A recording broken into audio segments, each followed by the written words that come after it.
बिस्मिल्लाहिर्रहमानिर्रहीम। आप देख रहे हैं एहसन सही सब चैनल। आज हम बना रहे हैं लीची का शरबत। तो शुरू करते हैं ताला का नाम लेके। आजकल लीची आई हुई हैं, आपने लीची ले लेनी है और उसको छिलकों समेत धो लेना है और फिर इसके छिलके उतार लेने और इसके अंदर से जो बीज होता है वो भी निकाल देना है और इसको अच्छी तरह से साफ़ कर लेना है। ठीक है, साफ़ करने के बाद आपने इसको देगची में डाल देना है। और आपने ये 1 किलो लीची ली थी तो ये छिलके और बीज निकाल के आधा किलो या आधा किलो से कम थोड़ी सी या ज़्यादा निकलेगी आपकी। जब आप वज़न करेंगे इसके गूदे का तो आपने इसके अंदर 1.5 लीटर पानी लेना, जिसमें से 1 लीटर पानी शामिल कर देना और इसको पकने के लिए रख देना और इसको दम दे देना ढक्कन दे के, ताकि लीची अच्छी तरह से गल जाए। जब गल जाए और पानी में जूस शामिल हो जाए तो आपने इसको छान लेना लीची को।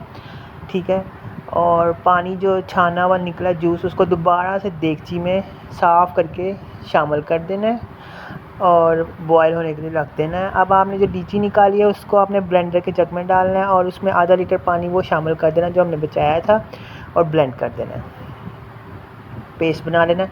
अब आपने जो लीची का जूस देगची में डाला उसमें चीनी डाल देनी है 1 किलो के करीब, क्योंकि आधा किलो लीची का गूदा था तो 1 किलो चीनी चले जाएगी इसमें। ठीक है, और आपने वो जो गूदा ब्लेंड किया था उसको अच्छी तरह से छान लेना है, उसमें से जूस निकाल देना है। ठीक है, और गूदा छानी में ही रहने देना है। अब वो जो जूस निकला था गूदे वाला वो भी आपने चीनी के अंदर जो देगची है ना शीरे में वो शामिल कर देनी है। ठीक है, और इसको अच्छी तरह से बॉयल होने देना है। अब आपने 3 से 4 अदद लीमों का जूस वो शामिल कर देना छान के और 1 चाय का चम्मच टाटरी शामिल करनी है और उसे पकने के लिए रख देना है कि ये गाढ़ा हो जाए। टाटरी से ये होता है और नींबू से होता है, ये प्रिजर्व करता है।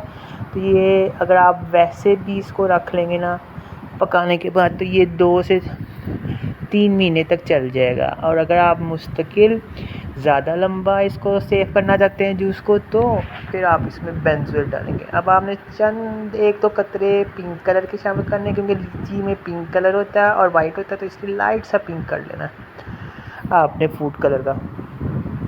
जब ये गाढ़ा हो जाए आप हाथ से चेक करें, एक तार अगर आता है आपके हाथ में तो इसका मतलब ये गाढ़ा हो गया। अब आपने इसमें 1/4 चाय का चम्मच सोडियम बेंजोइल पानी में मिक्स करके वो शामिल कर देना और 5 से 10 मिनट मज़ीद पका लेना है ताकि ये मज़ीद गाढ़ा हो जाए।